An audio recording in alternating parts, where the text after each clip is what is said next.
What's up, family, and welcome to a place for serial entrepreneurs, aka just a group of people who just love to have multiple streams of income. And my name is Kasey Freeman. You're on the ride with me to create multiple streams of income. So today's video is really just inspired by scaling your business, the video that I just posted. So this is like piggybacking off of that. And I really just want to make this video for real estate agents, and if you're thinking about getting into real estate and different things like that. I actually don't have any notes prepared for this, so I'm just off the muscle. So we're really gonna just see how this video goes. So stay tuned if you just want some tips on how to grow your real estate business. Okay, so I talked about this plenty of times, but in the last 6 months is when I've seen the most increase in my income when it comes to real estate. And this is for real estate agents to begin to scale your business. So here are my tips and tricks of how I've grown from nothing to almost 6 figures of income. So within only a few months' time.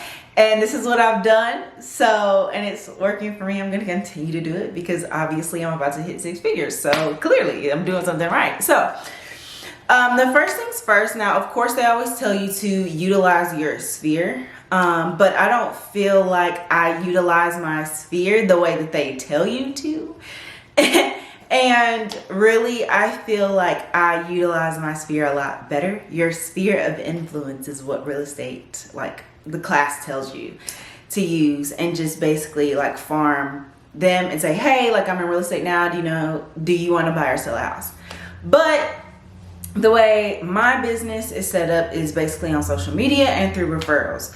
So I just have told all of my friends and family, all of my sphere of influence, that I'm now a real estate agent. And I would just really appreciate you if you just share my content to your social media platforms.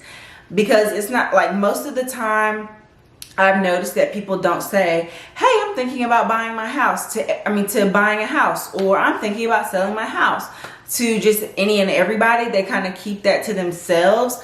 So I'm like, okay, well, if I have my friend Bree or Jasmine or Danielle to share my stuff, whatever I post, onto their page, then their friends are going to see it and they're going to be like, oh, okay, like Danielle knows this person. This is a trusted person for Danielle. So I'm going to follow this person on social media.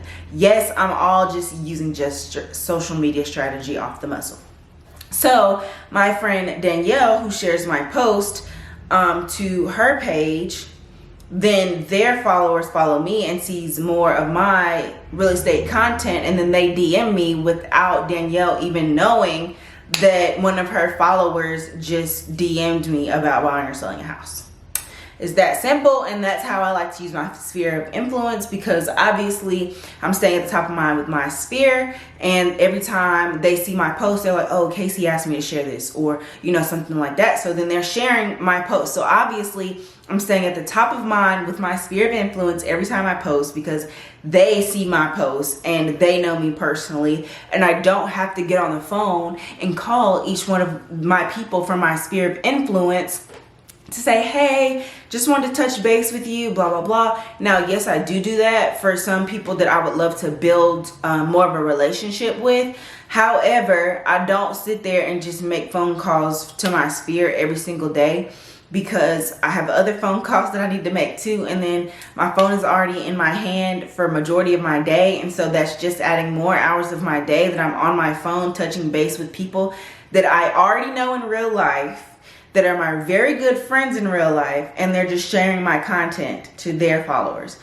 Now, everyone else who shares my posts is always a bonus. So social media in that way. But then also I've started running, I have tested some Facebook ads, and I get a lot of response from Facebook ads, not as much from Instagram ads. So I'm really just trying to play with the ad spending so that I could use ads during social media, because obviously I love social media.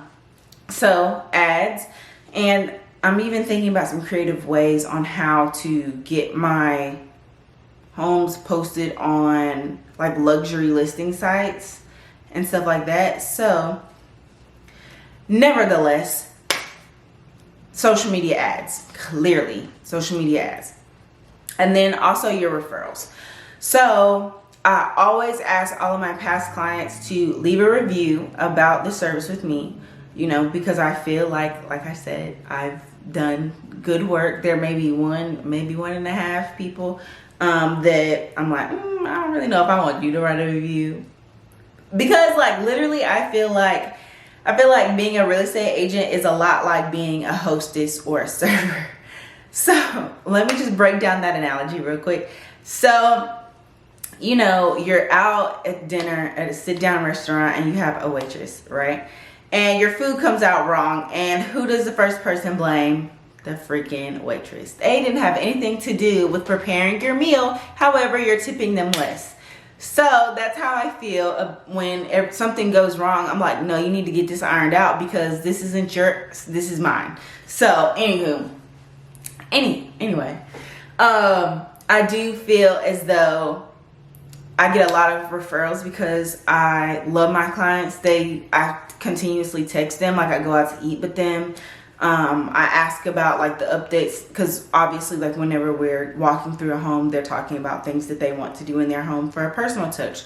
So I do follow up with them and say, hey, like, can you send me pictures of like what your house looks like? I'm real interested to see like how your projects came out. You know what I'm saying? And they're like, oh yeah, like duh.